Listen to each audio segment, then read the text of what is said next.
Welcome to another episode of By Kids for Kids Storytime. Hello, BKFK listeners. We've been working twice as hard. We're producing 2 stories a week. One for you, our faithful listeners, and some secret episodes for our Patreon supporters. This week's story for Patreon supporters is called The Sword in the Stone, about the legendary King Arthur. To listen, support us on patreon.com/bykids4kids or go to our website, bykids4kids.co. Thank you, Patreon supporters. Without you, we wouldn't be able to produce this podcast. So, that's something special for our Patreon supporters. But don't worry, listeners. We also have something special for all of you. This week's story, written by us, is about some pretty creepy creatures. Sure, we've all heard stories about battling minotaurs and dragons and so on, but what's it like from the point of view of monsters? A dog with a bone. Cyrus was a skeleton. I don't mean he was just very thin or emaciated. No, he was literally just a skeleton. No skin, no muscles, no guts. Just an old musty skeleton. But surely he would just instantly collapse in a pile of bones, I hear you ask. Not at all. You see, Cyrus was undead. Now, this might be a tricky concept for some of you to understand. However, you're in luck. You see, I happen to be an expert in all things supernatural, in mythical and monstrous creatures, and in magic. Skeletons are raised from the dead, most commonly by evil necromancers. These are wizards that specialize in the dead. A typical scenario would entail the evil wizard in need of some assistance, perhaps in a battle with a dragon, or to perform an unattractive task, such as washing the dishes. The necromancer would then wave her hands around and utter some mysterious words, while sprinkling some substance, such as powdered bone.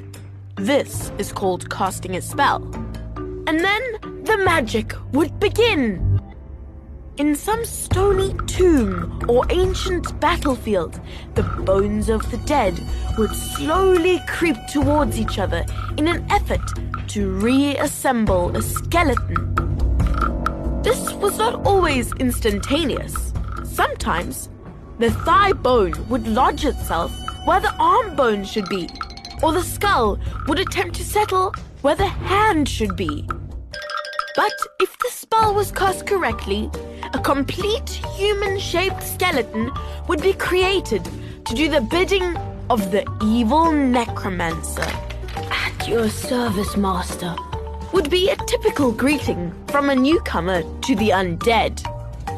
The necromancer would normally have no time for niceties and would generally respond with something like, "Attack, you rattling bag of bones, before it burns me to a crisp!" Or, "You can begin by washing the dishes, then mop the floor, and then feed the pets."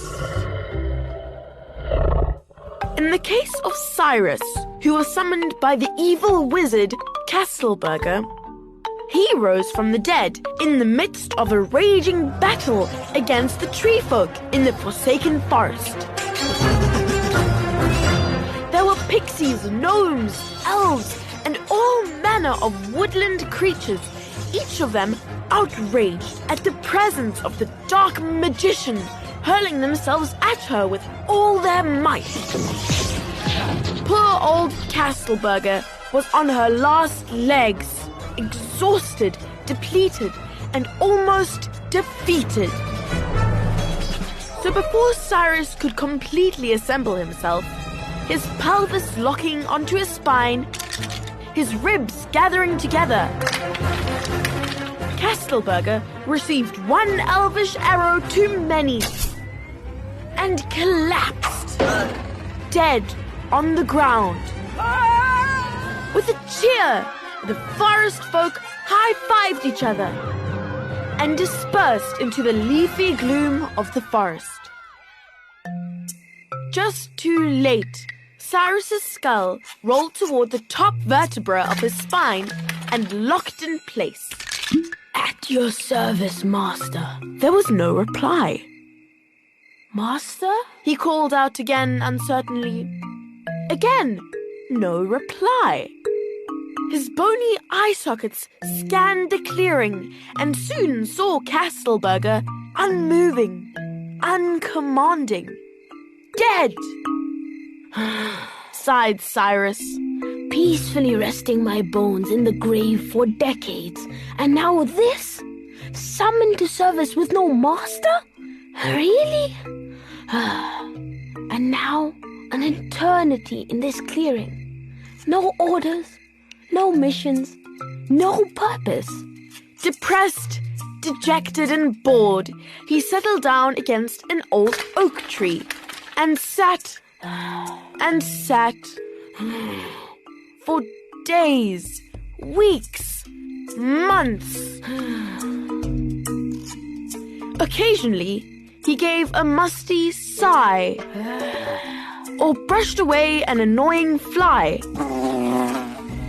Poor old Cyrus was dying of boredom. Well, not quite dying. He was undead. He couldn't die. No, he was destined to sit there forever, bored and lonely.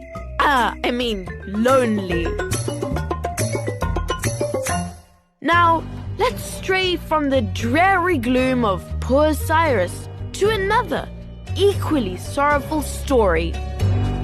A young man named Nathan was making his way through the forsaken forest. His skin was scratched by thorny bushes, his clothes mere rags, and his hair long, dirty, and matted. He was utterly exhausted, hot and sweaty, so much so that he was panting with his tongue hanging out, a bit like a dog. The last rays of sun disappeared through the leaves above. Night was falling. "Oh no, not again," he sighed. Wretched full moon. He stopped and began to undress. I can't afford to have another set of clothes. Stretched, torn and mangled. No sooner had he neatly folded his clothes and placed them in a pile, he looked up at the moon and began to groan. His body became taut. His muscles flexed in ways unthinkable. He twisted and collapsed on the ground, writhing in agony. His skin began to stretch, becoming hairier. His open mouth revealed his teeth growing, fangs appearing. Long hair was rapidly sprouting all over his body. Writhing and roaring, he raised a clawed hand to the moon and let off a blood-curdling howl. Nathan was a werewolf. Well, more of a were-dog, actually. Kind of like a human mixed with a mutt. One can find all kinds of were-creatures. Werewolves, which I'm sure you've all heard of. Were-bears. Were-cats. Even were-sheep.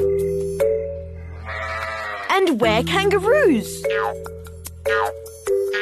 Most people would recoil in horror at the sight of a were-anything, which is why were-beasts invariably get hounded out of town or shot at with silver arrows. Were-creatures can only be injured by silver. One day, poor old Nathan was minding his own business, tending to his veggies, when he was attacked and bitten by a dog. he fled in terror to tend to his wound. Well, I'm sure you can guess what happened next. One moment, he was a skinny, harmless-looking, spotty teenager. The next moment, he was a howling weredog. Out came the villagers with pitchforks and flaming torches to chase the evil out of town. Evil. Evil. Look, just because the poor boy was a little too hairy, disliked cats, loved munching bones, and had a tendency to chase after sticks, it didn't make him evil. However, he struggled to convince the villagers of this, and sadly, he fled to the safest place where no human dared to go, the Forsaken Forest, to live out his days friendless, bored, and lonely. Let us turn our attention again to Cyrus. He was now lying on the ground, his vacant eye sockets counting the craters on the full moon.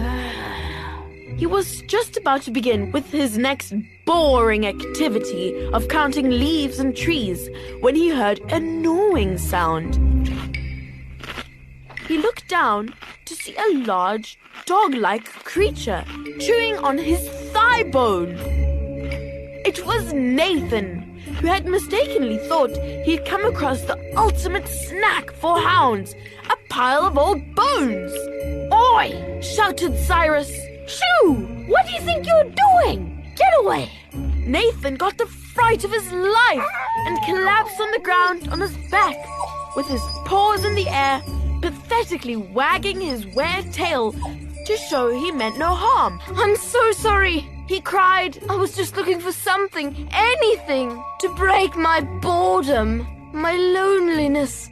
"Well, not over my dead body!" yelled Cyrus, swatting at the poor weredog with his bony hand.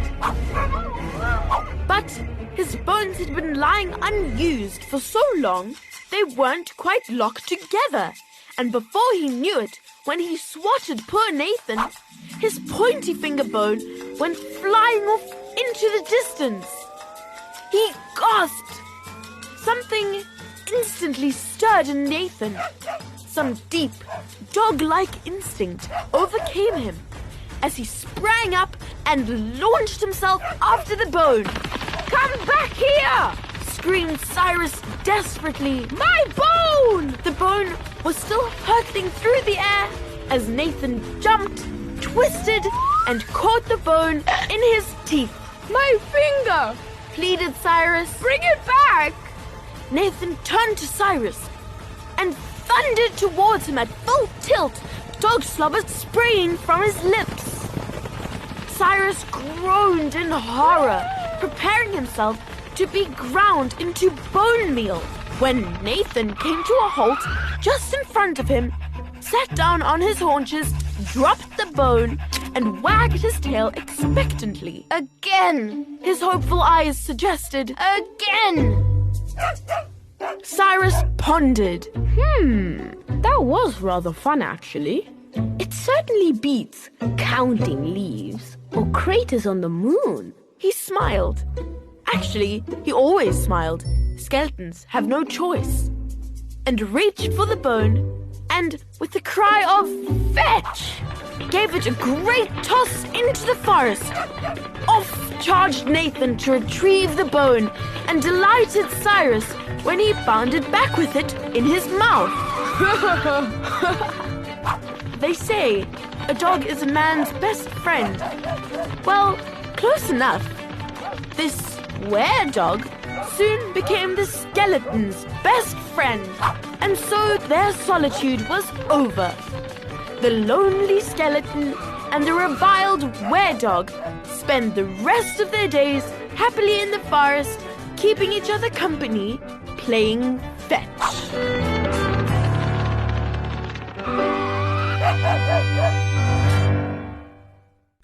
Thank you for listening to this episode of By Kids for Kids Storytime, performed by Maya Degenhardt, Mo Gashago, and Max and Ruby Jews. Hey guys, if you like this episode, please share it with your friends and family. It is one of the best ways to support BKFK Storytime.